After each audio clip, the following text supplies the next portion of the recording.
Live here. Live! But we don't have to necessarily know what that means. What's the someday of blank? I don't there's know a that we reason want this story happens now. Ladies and gentlemen, the movie writes itself. Ooh. Well, I'm still streaming. How do I stop streaming? No! No, who's that? Who is that? This is a Boglin. Oh, a Boglin. Boglin. Okay. When I was about 10 or 11, I was obsessed with I remember Boglins. Boglins. Yeah, and I still had it at home in the UK when I was back in August. Gosh. And I brought it by. Did they ever have their own cartoon? Did they have their own cartoon? I don't know, but they had. When I was like, it was like 10 or 11, they had their own like grab bags. We could go and get. They had like the main big Boglin. This was a small Boglin. You had these other little Boglins. You could get. Boglins. Now. I remember the Boglins. Definitely. Definitely. Yeah, Well, hello, everyone. Welcome Hello. to Ben and Jake Write a Movie as we talk about Boglins. Wednesday, November 16th, episode 37. Episode 37. Yet? Yeah. No, we're not there yet. We're not there But yet. We're getting there. Moving We are. forward in things. We are. Things and all things. Yeah, here we are. Winding down into November right now. I know we are. So tomorrow we have an interview.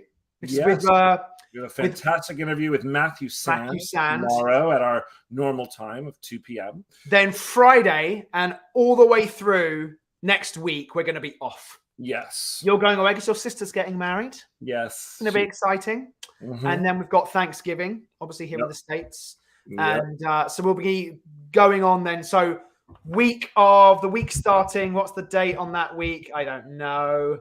Blah, blah, blah. We're week after Thanksgiving, we'll be back. 28th. Monday the 28th. I guess this is an international site. So the week after American Thanksgiving. Exactly, yes, not Canadian Thanksgiving, which is on a different date. Right. The week after American Thanksgiving, we will be back. Indeed. But then we'll be off again. So anyway, it's going to be a bit on and off throughout the rest of the year. So we'll see how we do, how we get on. And we're going to keep trying to have some interviews too. And so that'll take up some of our time. Really enjoy that, actually. I do too. Process. Well, I think what's so nice about it, and I think particularly focusing on process, you just realize that everybody has a different way of doing things. And there's no one way into the industry. There's no one way to write a screenplay. Yes, totally. So, speaking of getting into the industry, I was thinking, one of the topics that I don't know if we've actually had this as a focus topic or not. Mm-hmm. Yeah. But a topic about, the most commonly asked question I ever get from any emerging writer, which is, how do I get representation? Yeah. It's literally, I think in fact, we've been guests at classes on college campuses. We've done, all kinds of different things whereby we've gotten this question over and over and over again. And I think it's a question all screenwriters get. They do. Well, because here's the thing. If you're not a screenwriter, which if you're not, I'm not 100% sure why you're watching unless you just love us. Deeply attracted to you, Ben. If you're not, getting representation is a big deal. It's a big deal as a screenwriter. I will say one thing to preface this. Getting representation, while important, is not the most important thing of your early screenwriting career. Why do you say that? Well, because I think focusing on writing a great script should be the most important thing that you're focusing on and honing your craft. Because representation will come as a side effect of that. I 100% agree. Focused on getting repped and not focused on writing great material. When the opportunity comes up, you aren't going to have the script that's going to get you repped. Mm-hmm. And, there was something that I was telling another emerging writer recently online that basically there's a lot of luck involved in a career in screenwriting for sure. But, and I think you've said this before, and I'm going to butcher the quote, but I know Jake, he'll correct me. Butcher away. That it's not about whether luck will find you, but it's about whether you'll be ready when it does. Yes. And I think it's a great quote because luck is where opportunity meets preparation. Opportunity meets preparation. That's another way to say it. It's actually a better way to say it, but mine is the more layman way of saying it. So the and I think that getting representation, there's a lot of things involved in it, and being prepared for the day when you have that opportunity is a big part of it. Now, things have changed since our early days. I mean, like, we've been doing this now for quite a long time. Gosh, I got my very first lit manager in 2004. Wow. Yeah. That's crazy. I didn't know that. Yeah. Yeah, before the Thirst. Right. That's how I ended up selling the Thirst. Sure. And then we got our first lit manager in 2000 and what was it? 9 or 10. 9 or 10. 9 or 10. Yeah.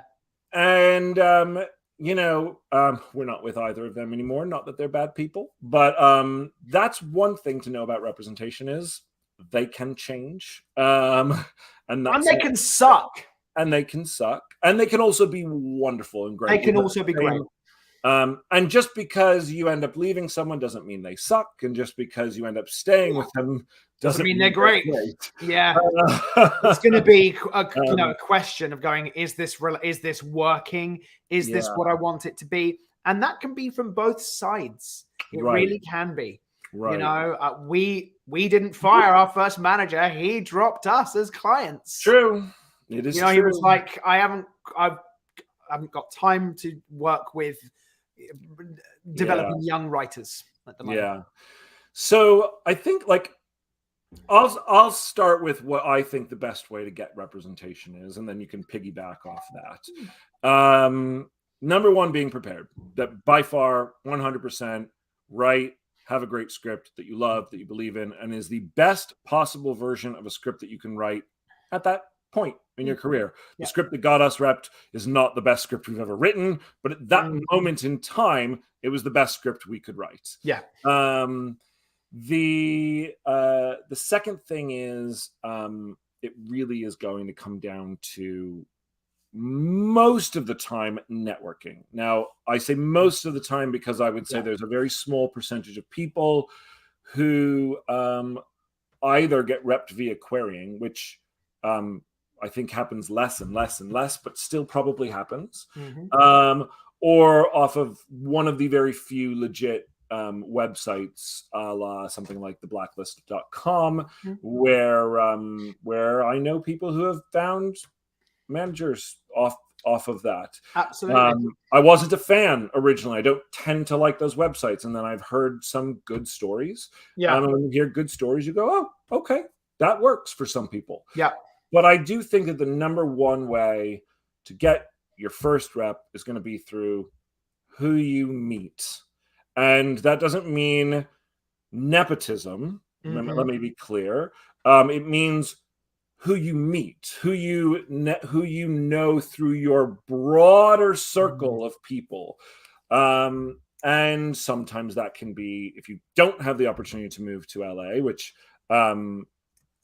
in another online forum, I was just saying that, nowadays in the pandemic, as a screenwriter, you don't have to live in LA, but I still think that the easiest way to break in is to be in LA, because that circle, that sphere of people around you, the odds of them having someone in that sphere who could give you a referral are much greater. It's very hard. I don't think I know a single person in LA, or have known a single person in LA for now 24 years who didn't at least know one other person in the entertainment industry, even if they weren't.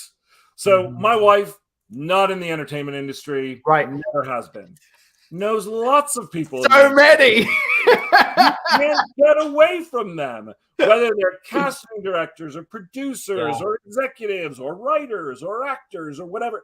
We Yeah. all, when you live here, that is the population that you're going to surround yourself with, Yeah. especially if you're a writer. So you're in those spheres already. Mhm. So from there, you have a network of people, and then you find the right opportunity. Jake did this for us in a very amazing way. You've written about it in a thread on Twitter, Right. and possibly even on your blog. I think I did it on the blog as well. Yeah. And it's it was the perfect way to do it, because it was being out in a social thing where there's no pressure, and you're with someone who you may not know great, but you at least know through someone you know. Yeah. And you can very nicely and hopefully tactfully say, hey, I'm trying to break in as a screenwriter. I don't know if what I got is any good. This was Jake's line. But would you take a look at it for me and let me know? And I thought it was great, because it's like, I'm not asking you to help me. Right. That way. I'm just asking for your opinion. And that's because I value your opinion. Now, I'm going to caveat that with, people get asked to read stuff a lot. But do not be offended if the person you ask does not read what you ask them to read. Yeah. Keep trying. Yeah, totally. And maybe not with that person. Maybe it's another person. But that generally tends to be, I think, the way it happens for most people. Occasionally, I'll go back to my first manager in 2004. My then writing partner, Liz, happened to be waiting at her job on a lovely man, Todd Feldman, who became our manager, because he wanted to know what she was doing outside of waiting. And she said, I'm a writer. And he said, oh, well, you seem like a really nice person. You want to send me something? That's how that happened. And that's it, isn't it? Yep. And that's it. Yeah.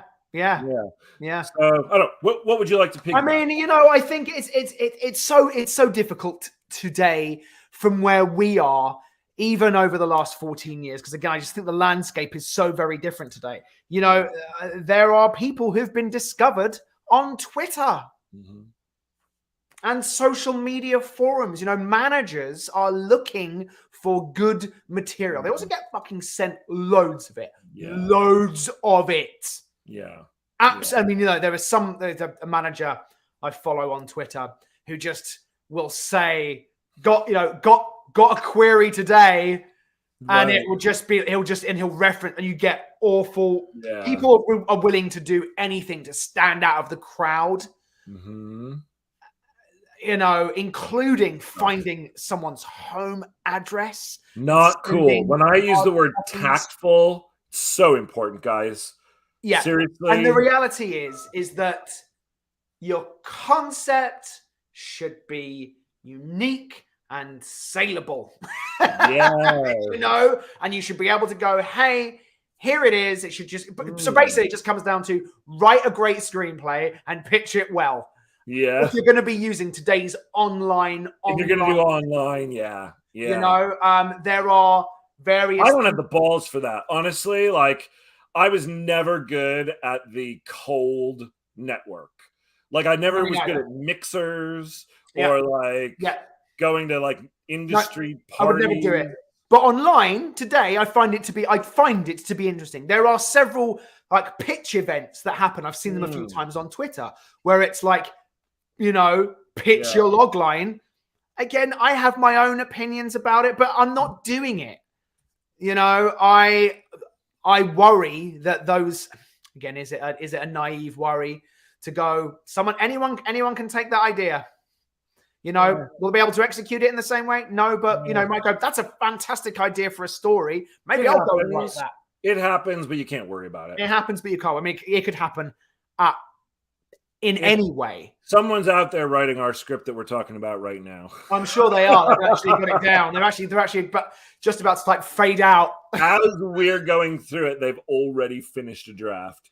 But yeah. So I think, like I said, I think today it's slightly different. But again, I think it's how you are representing yourself online, how you are communicating what you're working on, how you're not coming across as needy, but also like I Yeah. have something to offer, and I've written this thing, and I'm really proud of it, and I think it's great, and I think you'd be the right person for it. Yeah, You know, there's a couple of competitions I would say that are good ways in, but they're very few. Nickel, everybody always Yep. talks about Nickel. Yep.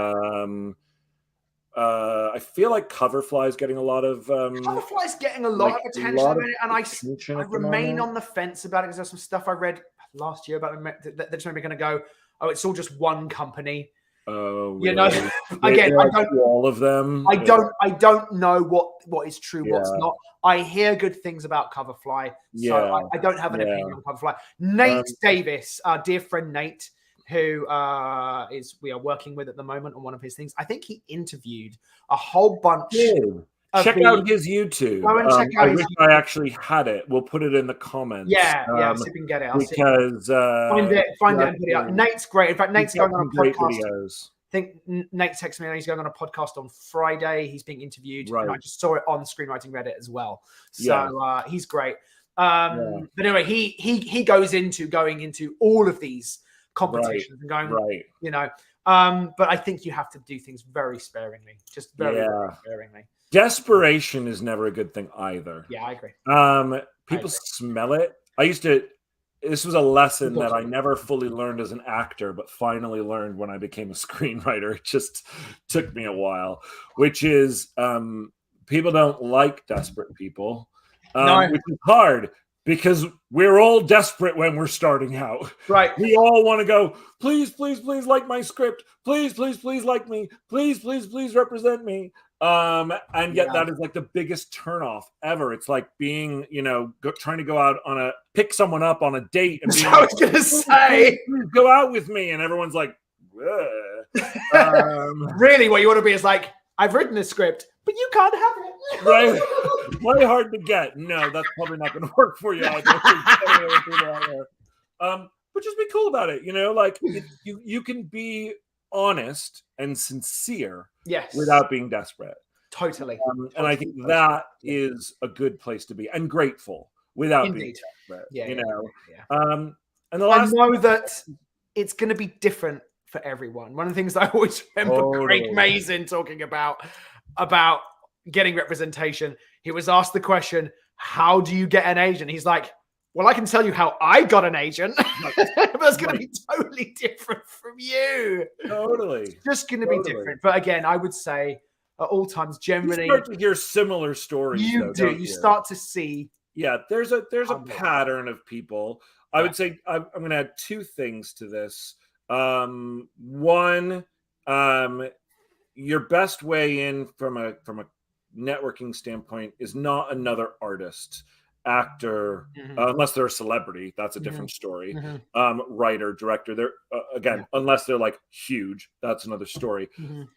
But the best way is through probably either a producer, a studio executive, or an assistant. Because those are the people that that representation trust. They don't trust us. Even though we're their clients, they're going to trust a producer's opinion on a script more than they're going to trust our opinion on a script. That's just the truth of it. And then the whole thing of, a bad agent or a bad manager can be worse than none. I still believe that. I don't think it's worth putting yourself into a box that isn't helping you, because then you're not open to other possibilities. Because again, what is it that you said? Luck is when opportunity and meets preparation. Well, if you're not available, then that opportunity will not be available. So, go for and sign with people you truly believe are going to help you. Yes. And that is my little intro on that part of the business.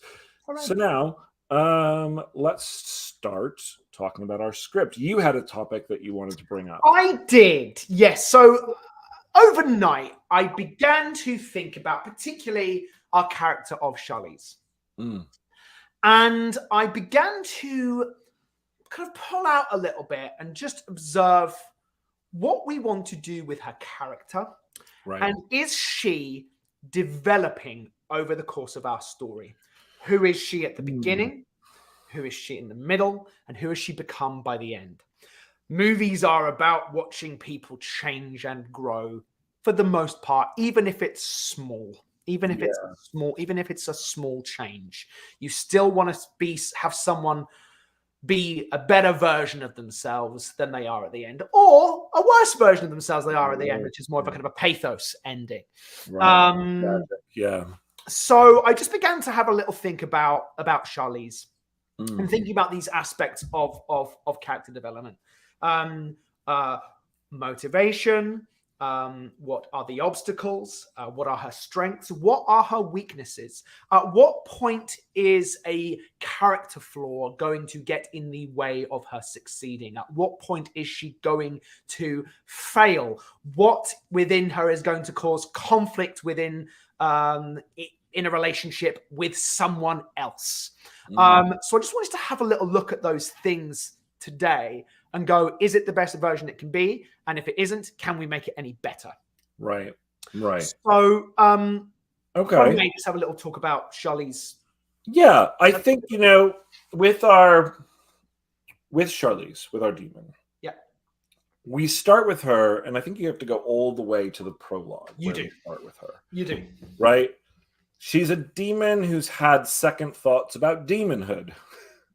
Right. Right? Yeah. Basically. Yeah. Feels stuck and takes the opportunity, and then it feels like she's doing the wrong thing. When she tries to do the right thing, she knows what the repercussions are going to be, and thus runs. Right. Right. So at the beginning, she has spent millennia being responsible in many ways for the death and unhappiness of hundreds of thousands of people. Right. Not necessarily deaths of 100,000 people, but definitely unhappiness. Possibly this is what has been. Who knows what she's done, right? How many people she's been directly or indirectly responsible for killing. It's been a large amount. And she's going, I actually am unhappy with this existence. This is can't not do it anymore. I can't do this anymore. Right. So but she's not suicidal. But she's not suicidal, so she fights her partner in crime, as it were. Lover, yes. Lover, and is successful in breaking away from that life. Right. So that's what happens. So her goal then at the beginning is to just not be what she's been. But here's an interesting observation based on what you just said.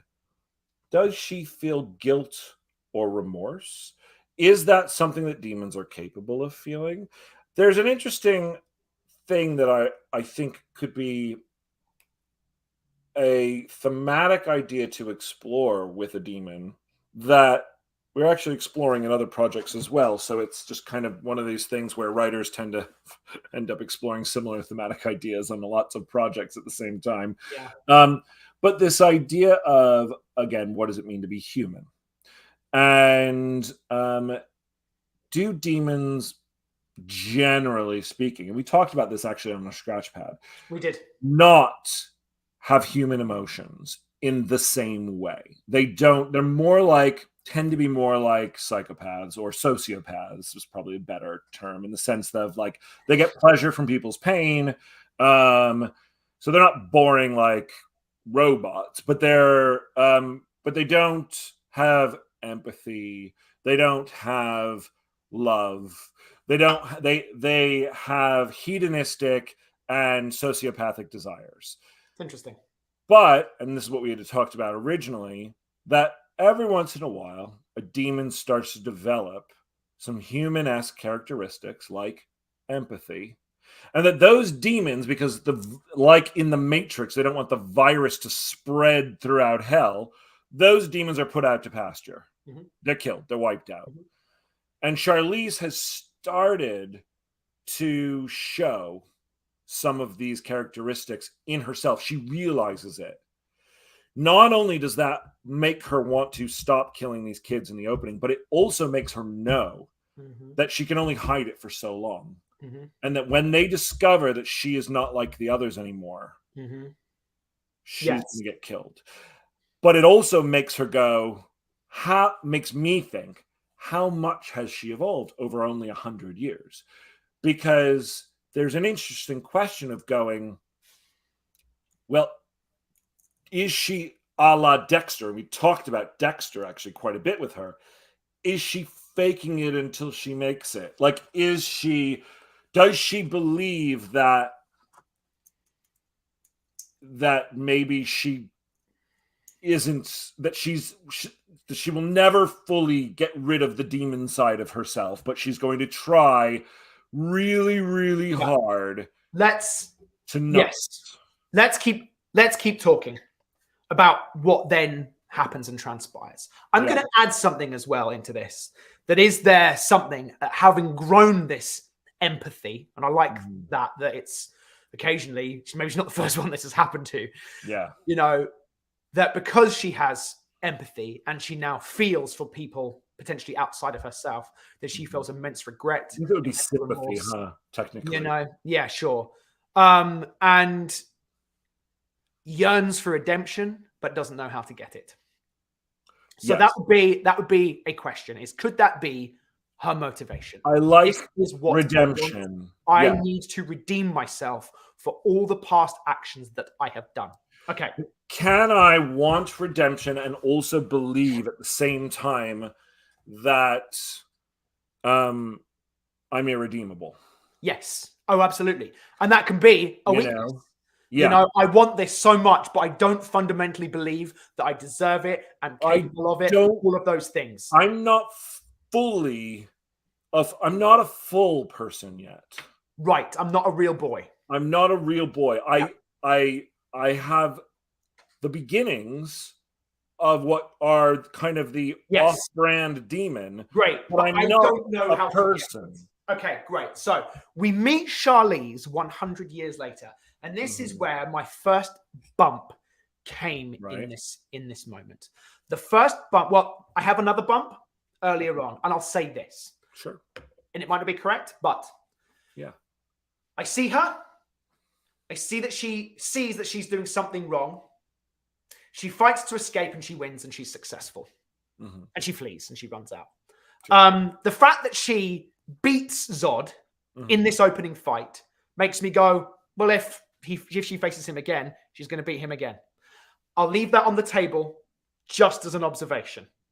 Okay. If there was a way to manufacture it to be as if he'd beaten her, but then part of the building crumbles on top of him and she's allowed to escape, then I go, oh, okay, I understand how and why she escaped, and yet she wasn't victorious here. I'm just going to say Trinity, pretty awesome opening. Pretty awesome set piece. She does have to run, but she doesn't lose either. But she doesn't win either. She doesn't kill Smith. Well, Charlize isn't killing Zod. I know. But she's done the choreography of that. But she does beat him. And only in the sense that she gets away. I suppose so, but also we're not foreshadowing.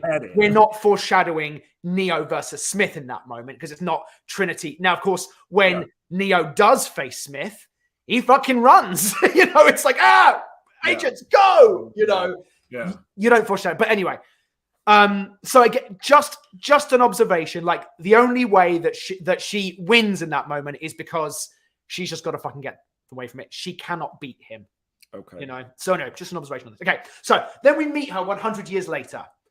And currently in the script, she's great. She's got a shop. She's got a life. She's almost married to a guy. She's become a mother. And I go, okay, what has she got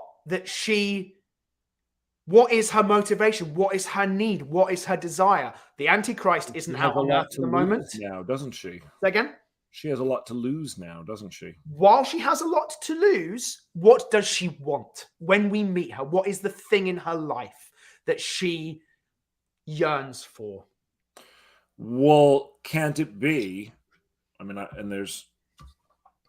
don't have an example right off the top of my head, but I'm sure there is one. Can't it be that when we meet her 100 years later, she's come very close to getting what she wanted when we first met her? And then all of that is threatened by the events of the movie. In fact, in multiple different ways. Perhaps.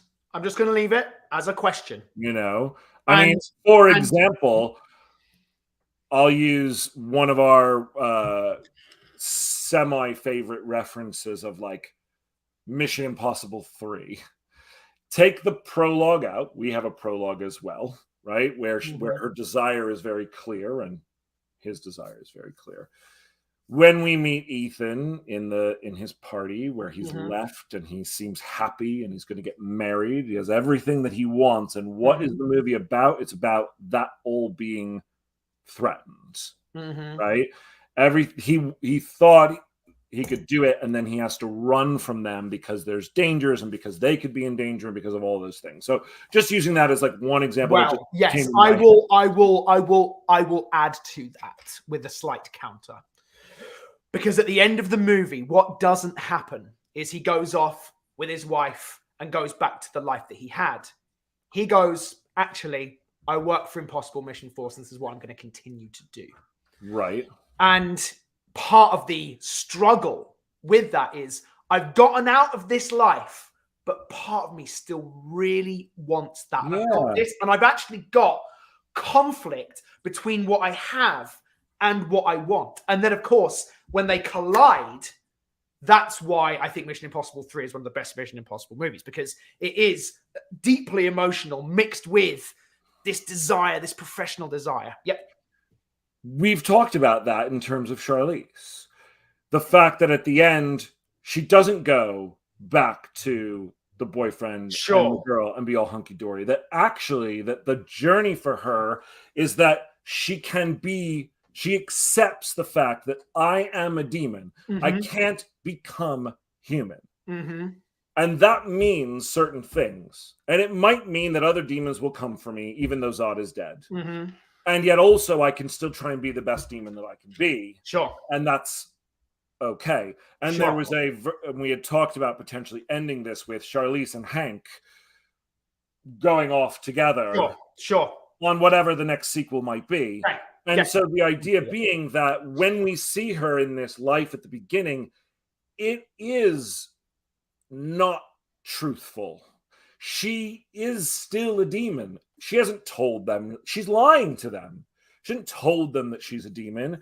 They don't understand. She hides the fact that she gets in a fucking tub full of boiling water. She hasn't told them that other demons from fucking hell could be coming after her at any time. And part of that is because she's trying to pretend to be human. And the reality is, because what she wants desperately is to be human, which is in contrast to what she really is. Sure. So I guess my question is what does it look like for someone to yearn to be human? Because what I see in the way that we've currently presented it is, got a nice job, got a nice relationship, and I'm for all intents and purposes a mother. What is the thing that is missing? What is the thing that is missing? What does she still really want / need? Okay, so leave that as a question. Then she discovers Antichrist is coming. Shit. Yes, I could lose these people. Right. All this could be lost. I'm going to go and hunt. I locate Sam very easily. Do it within 2 days. Have the vision, however we're doing it. I arrive there. I find her. I'm going to kill her. And then I have a moment of going, oh, hang on, is this the right thing to do? Then there's a fight, which I easily win, and then flee easily. Well, and again, there are obstacles to add those words easily because they haven't been written yet. Okay, so that's not fair. Sure, okay. I would hope that those fights would not be easy. Sure. The goal in the writing of the script would be to make them exciting. Sure.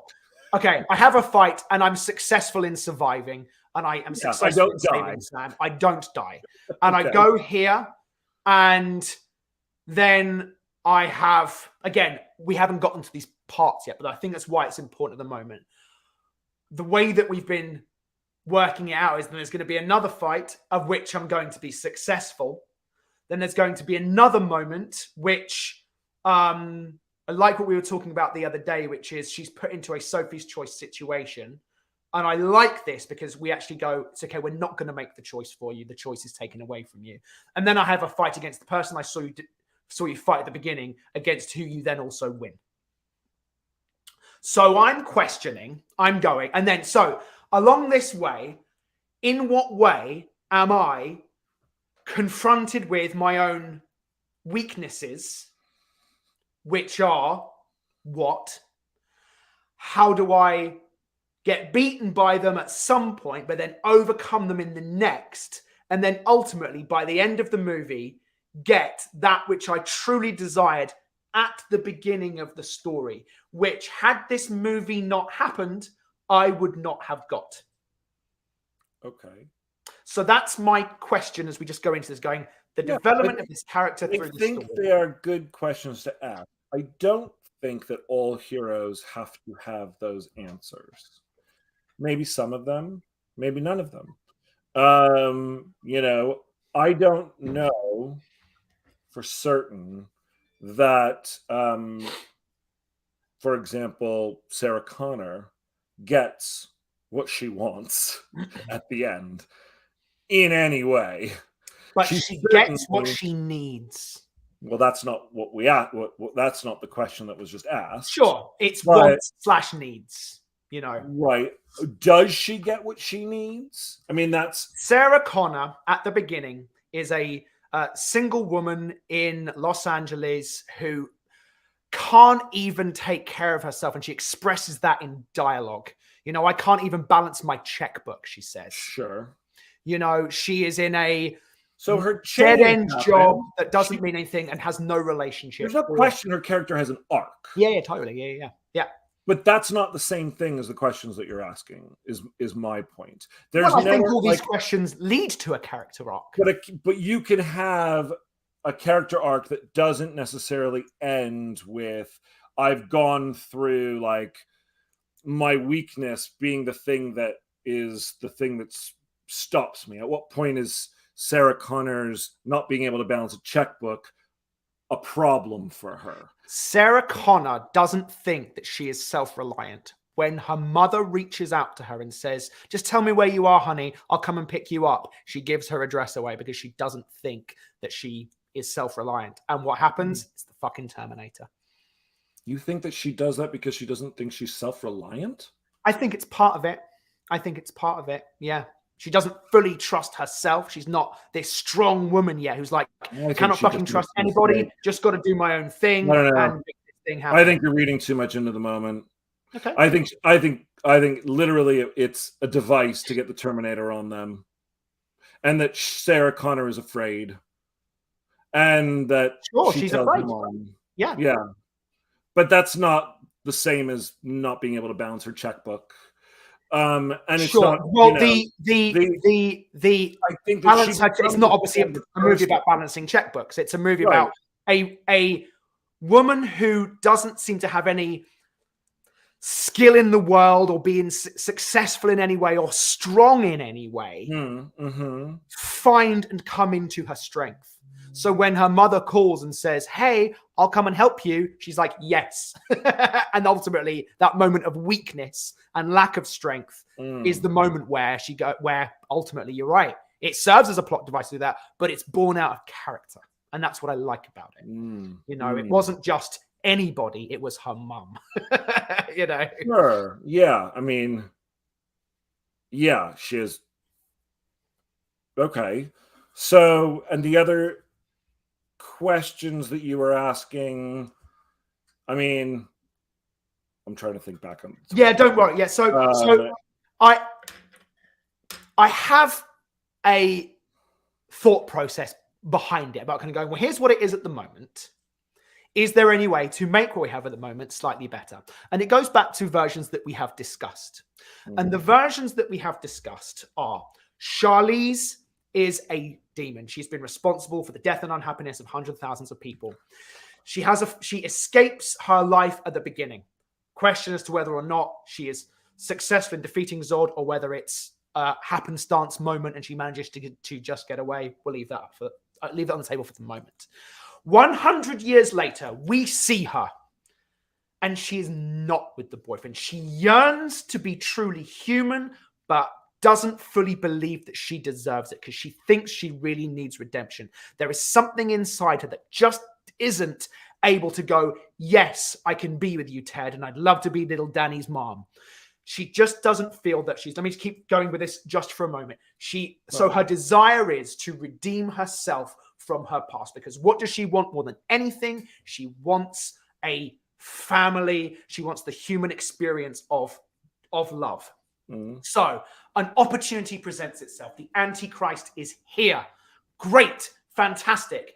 Going to go to Portland, find this girl, and I see her, and fuck, I'm having empathy for this girl, but I know she's the Antichrist, but she's not yet, and I cannot bring myself to kill her. But then I realize, actually, I thought this was going to be the way that I was going to redeem myself. It's not that. I have to save this girl. I have to save her from being this creature. Another guy is there, and Sam is there. In a weird way, we become this strange family over the course of the next 60 minutes. Not a love relationship with Hank by any means, but we are the protectors of this girl, which is exactly what a family is. She is becoming, over the course of this movie, that which she yearned to be, which is a mother. And it's difficult. She doesn't fucking get on with this guy. They have differences of opinion. She's a bit of a fuck up. She's become this fucking drug-induced teenager thing that's slowly becoming more and more out of control. And I'm forced to challenge the realities of what those things are. Yes, in action ways, but also in character moments. And I think it's one of the things that we can do as well. We've got space on the road. It's something that they do in both Terminator and Midnight Run. Having those moments between going to A to B to go, I used to be this person. I can build the world out a little bit more of what demonhood is. And ultimately, at the end, where I'm able to fully save Sam, Sam's able to do this thing. And what have I done? I've realized actually that I can redeem myself. I have redeemed myself. I've become the better version of myself. I return home to the little town in Colorado and I say, Ted, yes, I do want to move in with you. And yes, I do want to be little Danny's mommy, because that's who I've become over the course of the film. Anyway, that's just my take on the character development and the growth of this person over our version of this story. So I like a lot of it. I think that one of the things we were actually talking about before, and in regards to a different script, had to do with complexity. And I actually think, so two things. One, I don't love the ending of, yay, I get to go and live. Sure. Whether it's it might be a bit saccharine. Sure. It feels really saccharine, like Christmas morning. Yes. But so everything you're saying in terms of journey, I like. What I think is missing is complexity of that journey. Yeah. It feels too clean. Mm-hmm. And I think a lot of what you're talking about is where we were headed. Mm-hmm. And yet I think that what the current opening does, if executed properly, is that there's the lie version of what she wants and there's the real version of what she wants. Mm-hmm. And so the complexity of, I was denying a part of myself and thus never actually had a real connection with boyfriend, never actually was a real mom to kid, because I lied to them. They didn't know truly who I was. I was never fully engaged in who I am. Now, all of this is dependent on execution, of course, and how we would see that, versus what she then would get out of Hank and Sam is the complete opposite. She is completely who she is, 100% open about, I'm a demon and I don't want to be a demon anymore, and I'm going to help save you because you're the Antichrist. These are people she does not have to hide who she is from. And interestingly, what that does, it even goes to what happens in the prologue, which is that she's hiding who she truly is. And by the end, she can be the person that she truly is, which is complicated. How? Yeah. My question is, how does the end in her life look different from the beginning? Does she come home and say to Ted, "Hey Ted, I'm a demon"? I don't think she comes home to Ted. Oh, I see. Yeah, no. I don't think she goes back to that life at all. I think she says, "You've been great, but you're safe now, and this was never going to work." But Hank and Sam are the family she's never had, because Hank knows exactly who she is and accepts her for who she is, a demon. Sam knows exactly who she is and accepts her for who she is. She has opened up to these people in a way that she could never open up to boyfriend and kid. So in some way, I just feel like I need to see why at the beginning her life is in some way incomplete or have some negative connotation to it, because at the moment it feels saccharine and sweet and like everything's okay. I just want to find that moment. Here's the thing, and I'm going to use Dexter again as a comp. On the outside, his life feels totally saccharine and totally hunky-dory, like everything is fine. And I think that the challenge in those early scenes would be to make it almost feel awkward and fake. That the moment she closes the door to the bathroom and can just be herself getting into that boiling hot tub is the only moment, like she's so exhausted from putting on the, "Hi, honey, how are you?" And that's not who she was. She's pretending to be the thing that she thinks she needs to be in order to have the thing that she wants, instead of being true to who she is. And so what I find interesting about that, and I find complex about that, is that's anybody, right? Like that doesn't have to be a demon, and it doesn't have to be about, I need to redeem myself for 1,000 years of torturing and bad things that I did in my life. It's about, are you being authentic with who you are, and that you can't have a true bond and a true relationship with someone unless you allow yourself to be authentic. And for her, that means being something that she doesn't necessarily like being. And that's what's interesting about it. And that's what's complicated. I can't help that I'm a demon. There's nothing I can do about it. I hate that I'm a demon. And so I try and hide it, but that means I'm not being authentic to myself, and I'm pretending to be this thing. And again, Dexter being a great example, it never works out. It can't. If you're lying and you're pretending to be something that you're not, sure, it will always end in disaster. So let's just talk about Dexter. Let's just talk about this for a second too. So, when you meet Dexter, the very first moment, like "Tonight's the night," that very first line of that first episode, you go out and you see him capture a guy and fucking kill him. It's like the first scene. And then you juxtapose that with pancakes and breakfast and all that stuff. Yeah. I know this guy is a killer, is a serial killer, and then he has a life. Now, what I don't know about Charlize, I've seen this prologue of going, there's something going on here. I don't know what that is. I don't know that Charlize is a demon. Then we should. I don't know what we see it in a reflection, but maybe not enough. We see something, but we don't know what that is. But I know Dexter is a killer who has a family.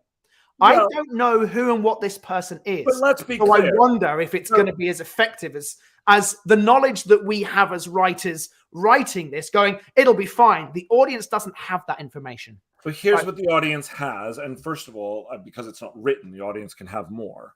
But that's what I'm saying. Is like, what can we know? Well, here's the thing. Here's what I do know about Charlize. She's with a group of bad dudes who are going to blow up a building with innocent people in it. Okay? So I do know that. I also know that it's been 100 years. Yeah. And she looks great. Exactly the same. For sure. So That's a huge fucking deal. Yeah. So while maybe I don't know that she is a quote unquote monster, like Dexter is a serial killer, Right. I do know that she's not who she says she is. Totally. There's something going on. She has a secret that she's not telling people about. Absolutely. And Yeah, so yeah, that is the, like, because here's the thing about Dexter that is very different than this movie. Dexter never changes. Sure. He never actually comes to a point of being able to have both. Even in, which I loved, the most recent series, the only moment where it's literally like spoiler alert, everyone, if you haven't seen the most recent episode of Dexter, pause or fast forward right now. Dexter finally, in the final season, is able to be authentic with his son for the first time. It's this great cathartic thing for him. But he ultimately realizes that even that, because he's not being authentic with his girlfriend, who she ends up suspecting him, and because he's making his son not be authentic with the people who his son is falling in love with, that his son rejects him because this life of hiding is a disaster, and he ends up dying as a result, right? Sure. So the difference with Charlize is that Charlize is going to be successful. Charlize, of course, yes, absolutely, is going to find people who actually she can tell, and that they Here's understand who I am. Yes. So and, my question then is this: in what way, in the opening 10 pages, whatever it is, can I see that Charlize is unsatisfied with the truth of her life? When I watch these scenes, I need to be able to go, there's something in you that you need to fix. You know, you're not there yet. You know, and the way it's currently constructed at the moment, it feels like she is there yet, and then it just becomes, it's bumping me. Yeah, I mean, I think the hard part is that with the outline, there's no contextual nature to the scenes that exist. It's, she has dinner. Yeah, but these things do need to be set up in those. Right. So I think that what you're talking about essentially is moments whereby we see the real her and her hiding it and her having to hide it, and that being exhausting or unfulfilling.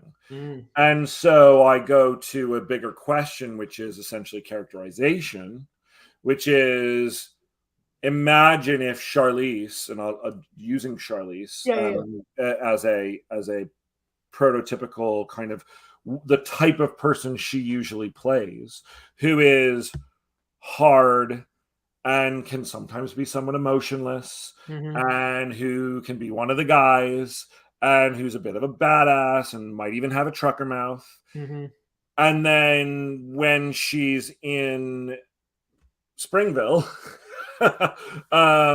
Springville, Colorado, she's like pretending to be Susie Homemaker, Reese Witherspoon.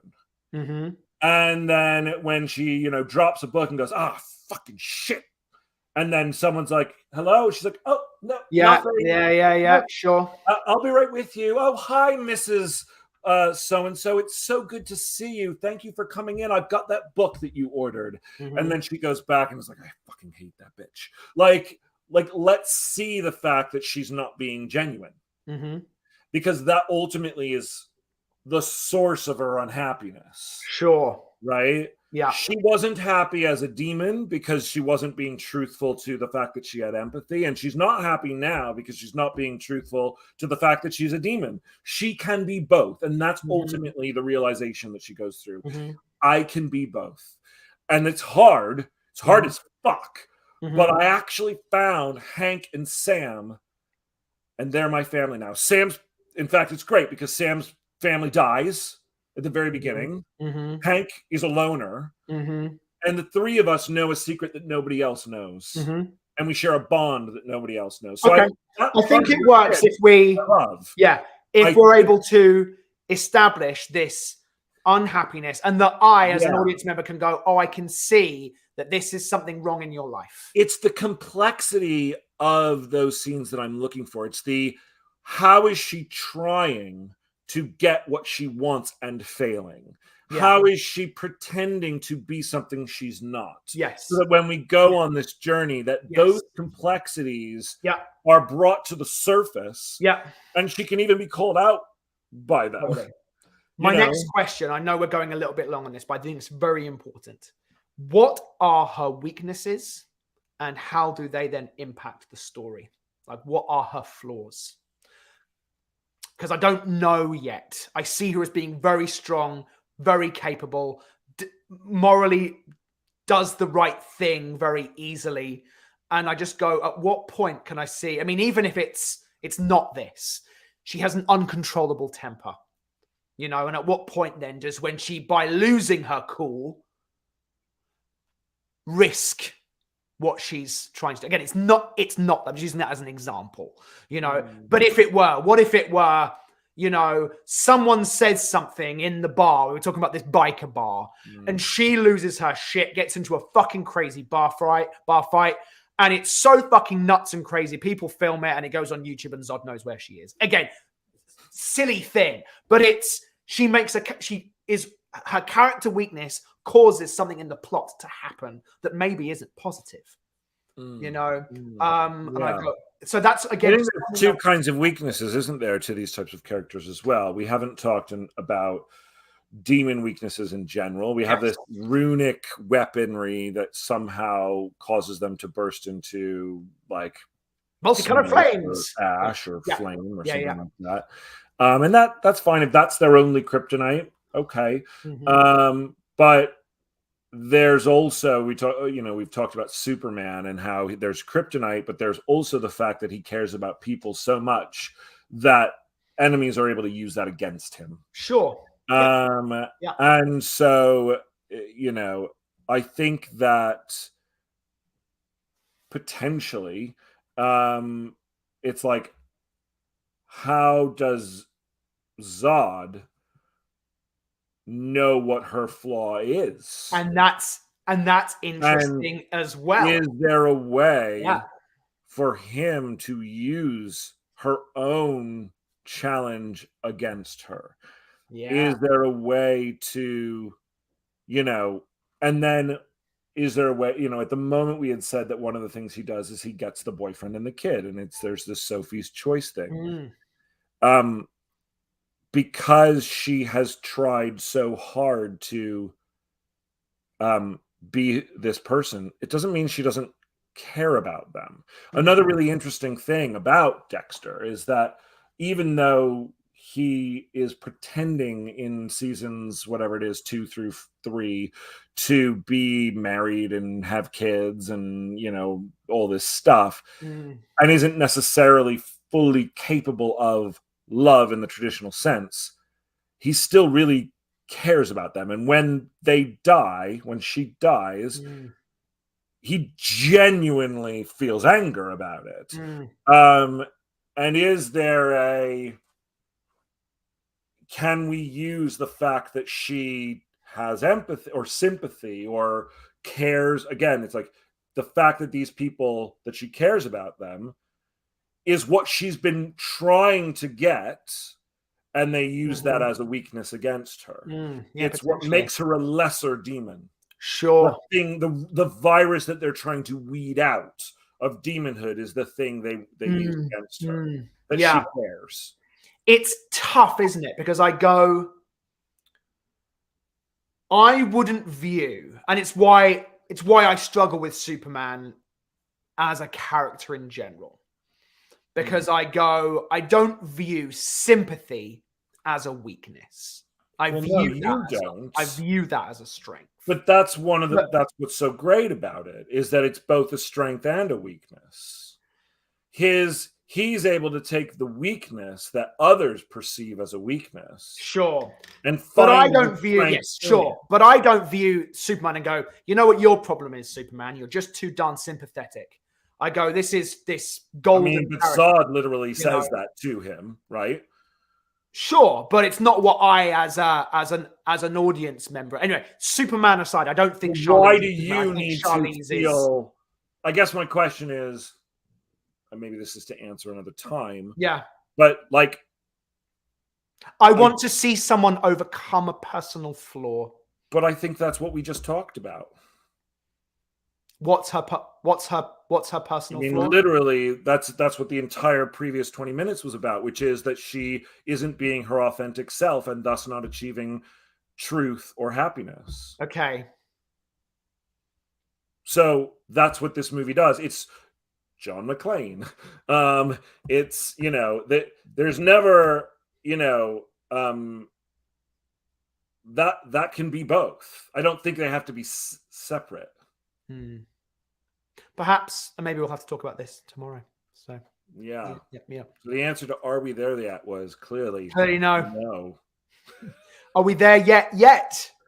Are we there yet? No, no, we're not.